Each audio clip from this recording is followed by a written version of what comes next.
Star Yash ಅಭಿನಯದ ಬಹು ನಿರೀಕ್ಷಿತ ಟಾಕ್ಸಿಕ್ ಸಿನಿಮಾ ಇಂದು ಜಗತ್ತಿನಾದ್ಯಂತ ತೆರೆ ಕಂಡಿದೆ.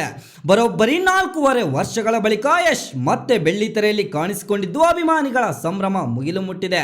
ದೇಶಾದ್ಯಂತ ಸಾವಿರಾರು ಸ್ಕ್ರೀನ್ಗಳಲ್ಲಿ ಟಾಕ್ಸಿಕ್ ಸಿನಿಮಾ ಬಿಡುಗಡೆಯಾಗಿದ್ದು ಕರ್ನಾಟಕದಲ್ಲೂ 500ಕ್ಕೂ ಹೆಚ್ಚು ಸ್ಕ್ರೀನ್ಗಳಲ್ಲಿ ಚಿತ್ರ ತೆರೆ ಕಂಡಿದೆ.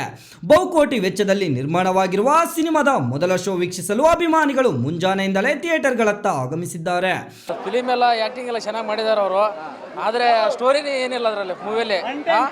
ಎಲ್ಲ ಒಳ್ಳೆ ಕಿರಾತಕ ರಾಜ ಒಳ್ಳೆ ಕಾಡುಗೋಡಿ ಶ್ರೀ ಶ್ರೀನಿವಾಸ ಟಾಕೀಸ್ ಈಗಾಗಲೇ ಹಲವು ಶೋಗಳು ಟಿಕೆಟ್ಗಳು ಸೋಲ್ಡ್ ಔಟ್ ಆಗಿದೆ.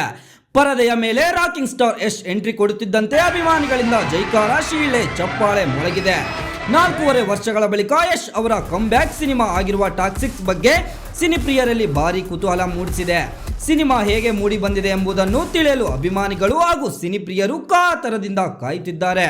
ಒಟ್ಟಿನಲ್ಲಿ ಟಾಕ್ಸಿಕ್ ಬಿಡುಗಡೆ ದಿನವೇ ರಾಕಿಂಗ್ ಸ್ಟಾರ್ ಯಶ್ ಕ್ರೇಜ್ ಮತ್ತೊಮ್ಮೆ ಸದ್ದು ಮಾಡಿದ್ದು ಅಭಿಮಾನಿಗಳ ಸಂಭ್ರಮಕ್ಕೆ ಚಿತ್ರಮಂದಿರಗಳು ಸಾಕ್ಷಿಯಾಗಿವೆ. ಫಿಲ್ಮ್ ಚೆನ್ನಾಗಿದೆ.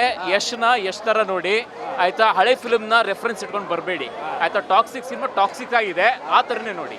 ಬೇರೆ ರೆಫರೆನ್ಸ್ ಇಟ್ಕೊಂಡು ಬರಬೇಡಿ. ಎಲ್ಲರಿಗೂ ಅರ್ಥ ಆಗುತ್ತೆ. ಒಳ್ಳೆ ಎಕ್ಸ್ಪೆರಿಮೆಂಟ್ ಇದೊಂದು ಎಕ್ಸ್ಪೆರಿಮೆಂಟಲ್ ಸಿನಿಮಾಗಿ ನೋಡಿ. ತುಂಬ ಎಂಟರ್ಟೈನ್ಮೆಂಟ್ ಕೊಡ್ತಾರೆ. ಲೈಕ್ KGF ಅನ್ಕೊಂಡು ಬರಬೇಡಿ. KGF ಥರ ಸ್ವಲ್ಪ ಮಾಡೋಕೆ, ಬಟ್ KGF ಅಲ್ಲ, ಟಾಕ್ಸಿಕ್ ಥರನೇ ಇದೆ.